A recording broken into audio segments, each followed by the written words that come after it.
សូមជូនរឿងព្រះអង្គម្ចាស់វ័យក្មេងនិងស្រមោលនៃសង្គ្រាមកាលពីយូរមកហើយនៅក្នុងអាណាចក្រអង្គរដ៏អស្ចារ្យមានប្រទេសមួយពោពេញដោយវាលស្រែបៃតងព្រះវិហារខ្ពស់និងប្រជាជនរស់នៅដោយសុខសាន្តព្រះអាទិត្យរះលើប្រាសាទដូចជាការជូនពរដល់ថ្មីមួយនៅក្នុងព្រះបរមរាជវាំងមានព្រះអង្គម្ចាស់វ័យក្មេងមួយអង្គឈ្មោះជ័យវីរៈទោះបីជាព្រះអង្គមានអំណាចនិងកិត្តិយសក៏ដោយបេះដូងព្រះអង្គពោពេញដោយការព្រួយបារម្ភចំពោះប្រទេសនិងប្រជាជនប្រទេសយើងត្រូវការសន្តិភាពថ្ងៃមួយមេឃចាប់ផ្ដើមងងឹតដូចជាសញ្ញាអ្វីមួយមិនល្អទីហ៊ានមកនាំដំណឹងថាសត្រូវកំពុងខិតជិតព្រំដែនស្រមោលនៃសង្គ្រាមធ្លាក់មកលើអាណាចក្រដែលធ្លាប់ស្ងប់ស្ងាត់សត្រូវកំពុងចូលជិតព្រំដែនលោកគ្រូវិសុទ្ធដែលជាអ្នកប្រាជ្ញចាស់បាននិយាយយ៉ាងស្ងប់ស្ងាត់ទៅកាន់ព្រះអង្គម្ចាស់លោកប្រាប់ថាមុននឹងលើកដាវយើងត្រូវលើកបេះដូងសិនព្រោះប្រាជ្ញាអាចជួយប្រទេសបានល្អជាងអាវុធអំណាចពិតគឺការយល់ចិត្តព្រះអង្គម្ចាស់ហាត់ការពារខ្លួននិងប្រទេសដោយដែលជាព្រះរាជបុត្រគួរតែធ្វើប៉ុន្តែគ្រប់ការវាយដាវបេះដូងព្រះអង្គវិញពោពេញដោយសំណួរតើសង្គ្រាមពិតជាចម្លើយឬដើម្បីស្វែងរកចម្លើយព្រះអង្គសម្រេចចេញពីវាំងទៅមើលជីវិតពិតរបស់ប្រជាជនព្រះអង្គឃើញវាលស្រែស្រះទឹកនិងផ្ទះតូចៗដែលពោពេញដោយការខិតខំប្រឹងប្រែងខ្ញុំចង់ជួបពួកគេនៅភូមិមួយព្រះអង្គបានជួបក្មេងស្រីម្នាក់ឈ្មោះមាលីនាងប្រាប់ពីស្រែស្ងួតនិងទឹកដែលខ្វះខាត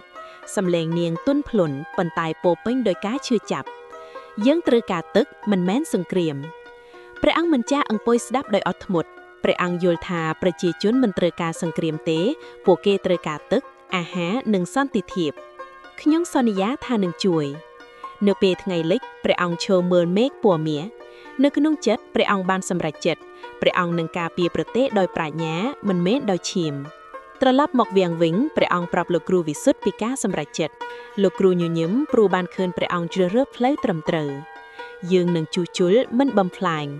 ព្រះអង្គបញ្ជាឲ្យជួសជុលស្រះទឹកនិងអណ្ដូងប្រជាជនធ្វើការជាមួយគ្នាដោយសង្ឃឹមនិងស្នាមញញឹមត្រឡប់មកវិញវាលស្រែប្រែពណ៌បៃតងស្រូវលូតលាស់ដូចជាសង្ឃឹមថ្មីមួយកើតឡើងនៅក្នុងចិត្តប្រជាជ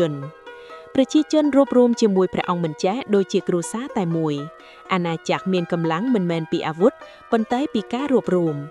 សត្រូវមកដល់ប៉ុន្តែឃើញប្រទេសមួយពោពេញដោយសន្តិភាពនិងប្រជាជនរួមចិត្តពួកគេចាប់ផ្ដើមស្ទើរស្ទើរពួកគេមកហើយព្រះអង្គម្ចាស់ឈរយ៉ាងស្ងប់ស្ងាត់មិនមានភាពភ័យខ្លាចភាពស្ងប់របស់ព្រះអង្គคล้ายជាអំណាចដ៏ខ្លាំងព្រះអង្គនិយាយដោយសំឡេងទន់ភ្លន់អញ្ជើញសត្រូវឲ្យរស់នៅដោយមិត្តភាពជំនួសសង្គ្រាមយើងអាចរស់ដោយមិត្តភាពសត្រូវថយក្រោយស្រមោលនៃសង្គ្រាមរលាយដោយពពកក្រោមពន្លឺព្រះអាទិត្យប្រជាជនអបអរសាទរសំឡេងសើចនិងតន្ត្រីពេញភូមិសេចក្តីសុខបានត្រឡប់មកវិញព្រះអង្គម្ចាស់ជ័យវីរៈក្លាយជាព្រះមហាក្សត្រដោយប្រាជ្ញានិងមេត្តាមិនមែនដោយដាវហើយដូច្នេះរឿងនេះបង្រៀនយើងថាប្រាជ្ញាមេត្តានិងការយល់ចិត្តគឺអំណាចដ៏ខ្លាំងបំផុតក្នុងពិភពលោក